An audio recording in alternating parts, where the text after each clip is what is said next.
আসসালামু আলাইকুম। হ্যালো শিক্ষার্থীরা, আশা করি তোমরা সবাই ভালো আছো। আজকে আমি তোমাদেরকে একটি গুরুত্বপূর্ণ প্যাসেজ পড়াবো, the grid of the mighty reverse. The grid of the mighty reverse, এইখানে গ্রিড আননোন শব্দ। গ্রিড মানে লোভ, আর মাইটি মানে শক্তিশালী বা ক্ষমতাধর। তার মানে টাইটেলটার অর্থ দাঁড়ায় the grid of the mighty rivers, শক্তিশালী নদীগুলোর লোভ। Read the following text and answer the questions. নিচের টেক্সটটি পড়ো এবং প্রশ্নগুলোর উত্তর দাও। Merjan lives in a slum. Merjan lives in a slum. Merjan একটি বস্তিতে বাস করে।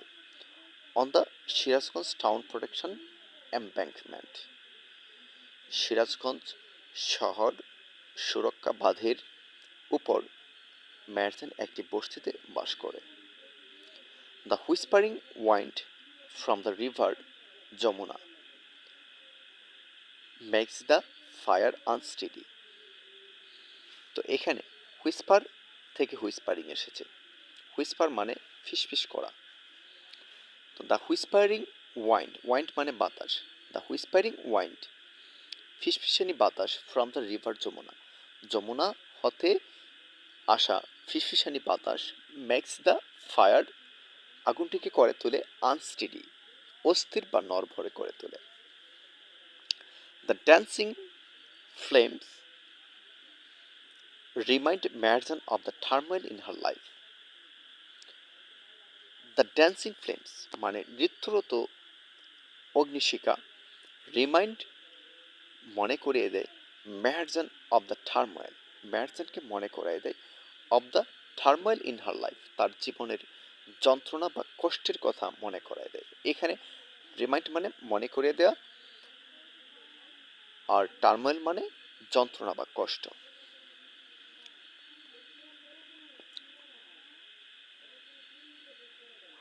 নট লং এগো মানে বেশি দিন আগে নয়। ম্যারজান হ্যাড এভরিথিং, ম্যারজানের সব কিছু ছিল। এ ফ্যামিলি একটি পরিবার ছিল। অ্যারেবল ল্যান্ড চাষযোগ্য বা আবাদযোগ্য জমি ছিল। অ্যান্ড ক্যাটল এবং গবাদি পশু ছিল। তার মানে খুব বেশি দিন আগের কথা নয়। ম্যারজানের সব কিছুই ছিল, একটি পরিবার, চাষযোগ্য জমি এবং গবাদি পশু ছিল।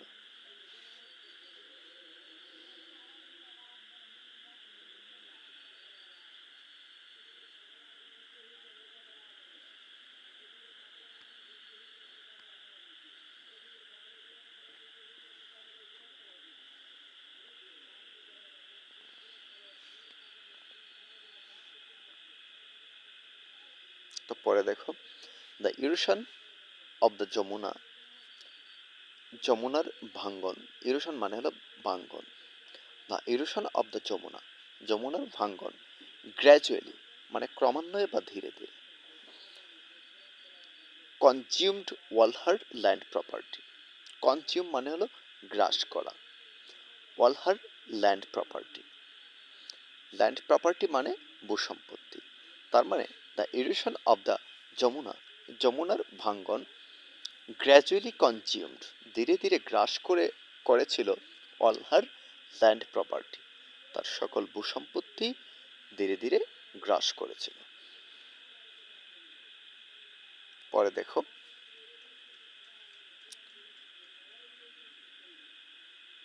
ইট finally claimed her only shelter during the last monsoon. তো এখানে আননোন শব্দ হিসেবে রয়েছে ক্লেম। ক্লেম মানে কেড়ে নেওয়া বা দাবি করা, এখানে কেড়ে নেওয়া অর্থে ব্যবহৃত হয়েছে। আর মনসুন মানে বর্ষা। তো ইট ফাইনালি ক্লেমড, এটা অবশেষে দাবি করে বসলো। আর অনলি শেল্টার, তার যে একমাত্র আশ্রয়স্থল ছিল সেটা অবশেষে দাবি করে বসলো ডিউরিং দ্য লাস্ট মনসুন, গত মৌসুমে, গত বর্ষাতে।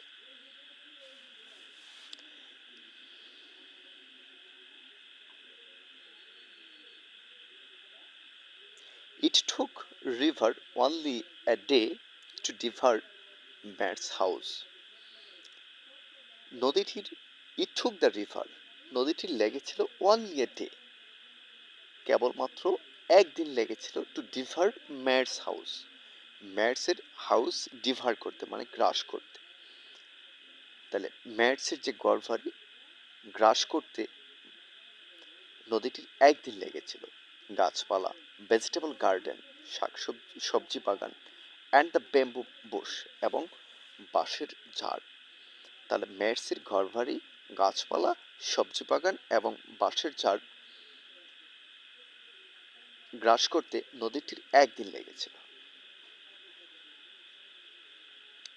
She had a happy family once. একসময় তার একটি সুখী পরিবার ছিল। Over the years. গত বছরগুলোতে she lost her husband. সে তার স্বামীকে হারায় and her family. তার পরিবারকে হারায় to diseases. মানে গত বছরগুলোতে সে তার স্বামীকে এবং পরিবারকে রোগে হারায়। That cruel hunger and poverty brought to the family. এই যে that cruel hunger মানে নির্মম বা নিষ্ঠুর ক্ষুধা and poverty মানে দরিদ্রতা brought to the family মানে পরিবারে নেমে এসেছিল। তো এই মানে যে নির্মম বা নিষ্ঠুর ক্ষুধা এবং দারিদ্রতা পরিবারে নেমে এসেছিল সেটার কারণে সৃষ্ট রোগে সে তার স্বামীকে এবং পরিবারকে হারায়। Now she is the only one. Now মানে এখন she is the only one left to live on.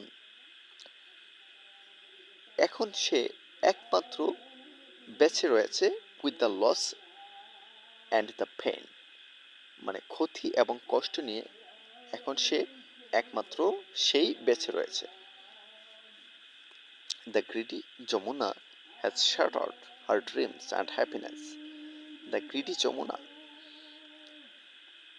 এখানে গ্রিডি মানে হলো লুভি। তো এই লুভি যমুনা হ্যাজ শ্যাটার্ড মানে হলো শ্যাটার থেকে শ্যাটার্ড এসেছে। শ্যাটার মানে হলো চূর্ণ বিচূর্ণ করে দেওয়া। The greedy Jamuna has shattered, এই লুভি যমুনা চূর্ণ বিচূর্ণ করে দিয়েছে হার ড্রিমস তার স্বপ্নকে অ্যান্ড হ্যাপিনেস তার সুখকে। পরে দেখো পরের প্যারায় কি আছে।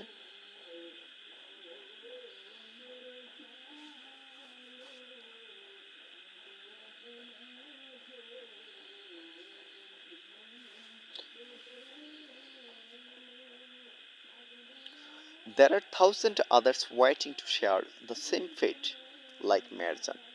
There are thousand others, এরকম আরো হাজার হাজার ম্যারজান রয়েছে। waiting to share. There are thousand, একটু ভুল হয়েছে। There are thousand others, এরকম আরো হাজার হাজার মেয়ে রয়েছে waiting to share, যারা অপেক্ষা করছে শেয়ার করতে the same fate, একই ধরনের ভাগ্য শেয়ার করতে লাইক মেয়ারজানের মতো একই ধরনের ভাগ্য শেয়ার করতে এরকম আরো হাজারো হাজারো মেয়ারজান রয়েছে। Bangladesh is a land of rivers. Bangladesh নদীমাতৃক দেশ। সাম অফ হুজ ব্যাংকস, যার কিছু কুল বা কিনারা ওভারফ্লো মানে উপচে পড়া, উপচে পড়ে, ওভারফ্লো মানে উপচে পড়ে, অর ইরোড অথবা ক্ষয়প্রাপ্ত হয় ডিউরিং মনসুন বর্ষাকালে।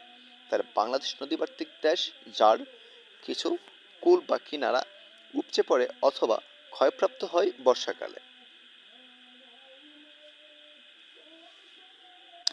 Erosion is a harsh reality. নদী ভাঙ্গন একটি কর্কশ বাস্তবতা।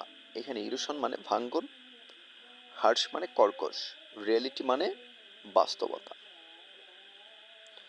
The erosion is a harsh reality. নদী ভাঙ্গন একটি কর্কশ বাস্তবতা ফর দ্য পিপল, জনগণদের জন্য living along the river banks মানে নদীর তীরে বা কূলে বসবাসরত জনগণদের জন্য নদী ভাঙ্গন একটি কর্কশ বাস্তবতা। ডিউরিং ইচ মনসুন, প্রতিটি বর্ষাকালে মেনি মোর ভিলেজেস, এরকম আরও গ্রাম আর threatened by the mighty rivers, শক্তিশালী নদীগুলো দ্বারা হুমকিতে থাকে। লাইক দ্য যমুনা, মানে যমুনার মতো শক্তিশালী নদী দ্বারা, দ্য পদ্মা, পদ্মার মতো, অ্যান্ড দ্য মেঘনা, মেঘনার মতো। তো এই প্রতিটি বর্ষাকালে আরও অনেক গ্রাম যমুনা, পদ্মা এবং মেঘনার মতো শক্তিশালী নদীর দ্বারা হুমকিতে থাকে। ইট ইজ এস্টিমেটেড, এস্টিমেট মানে হিসাব করা, আর ইরোশন মানে তোমরা জানো ভাঙ্গন, হোমলেস মানে গৃহহীন। It is estimated that river erosion makes at least 1 lakh people homeless every year in Bangladesh. তো ধরে নেওয়া হয় বা হিসাব করা হয় দ্যাট যে রিভার ইরোশন মেক্স, নদী ভাঙ্গন করে অ্যাটলিস্ট 1 লাখ পিপল হোমলেস, কমপক্ষে 1 লাখ লোকজনকে নদী ভাঙ্গন কি করে, গৃহহীন করে, এভরি ইয়ার ইন বাংলাদেশ, প্রতি বছর বাংলাদেশে নদী ভাঙ্গন কমপক্ষে 1 লাখ লোকজনকে গৃহহীন করে, এটা হিসাব করা হয় বা ধরে নেওয়া হয়। ইনফ্যাক্ট প্রকৃতপক্ষে river erosion is one of the main dangers caused by climate change. প্রকৃতপক্ষে রিভার ইরোশন, নদী ভাঙ্গন, is one of the main dangers, মানে প্রধান ঝুঁকিগুলো বা বিপদগুলোর মধ্যে একটি কজড বাই ক্লাইমেট চেঞ্জ, মানে জলবায়ু পরিবর্তনের দ্বারা সৃষ্ট প্রধান বিপদগুলোর মধ্যে অন্যতম হল নদী ভাঙ্গন। If we can't take prompt actions, এখানে প্রম্পট মানে দ্রুত আর অ্যাকশনস মানে হলো পদক্ষেপ। তো if we can't take prompt actions to adapt to climate change, আর অ্যাডাপ্ট মানে হলো খাপ খাইয়ে নেওয়া। If we can't take prompt actions, যদি আমরা ত্বরিত বা দ্রুত পদক্ষেপ না নিতে পারি, to adapt to climate change, এই জলবায়ু পরিবর্তনের সাথে খাপ খাইয়ে নিতে যদি আমরা ত্বরিত বা দ্রুত পদক্ষেপ না নিতে পারি, there will be thousands of more meherjans in our towns and villages every year. তো এরকম আরও হাজার হাজার মেহেরজান্স তৈরি হবে আমাদের শহরগুলোতে এবং গ্রামগুলোতে প্রতি বছর। তার মানে যদি আমরা ত্বরিত বা দ্রুত পদক্ষেপ, জলবায়ু পরিবর্তনের সাথে খাপ খাইয়ে নিতে যদি আমরা ত্বরিত বা দ্রুত পদক্ষেপ না নিতে পারি, তাহলে প্রতি বছর আমাদের শহরে এবং গ্রামে এরকম আরও হাজার হাজার মেহেরজান তৈরি হবে। তাহলে এই প্যাসেজটি এভাবে তোমরা অর্থ সহকারে বুঝে বুঝে পড়বা। যদি তোমরা এইভাবে এই প্যাসেজটি বুঝে বুঝে পড়তে পারো, তো আমি আশা করি যে তোমরা চুজ দ্য বেস্ট অ্যান্সারে গিয়ে তোমরা ভালো করতে পারবা এবং অ্যান্সার দ্য ফলোইং কোয়েশ্চেন্স, ওই যে 10 নাম্বার থাকে ওইখানেও তোমরা ভালো করতে পারবা এবং শূন্যস্থান পূরণ মানে গ্যাপ ফিলিংয়েও তোমরা ভালো করতে পারবা। ধন্যবাদ সকল শিক্ষার্থীদেরকে। আল্লাহ হাফিজ।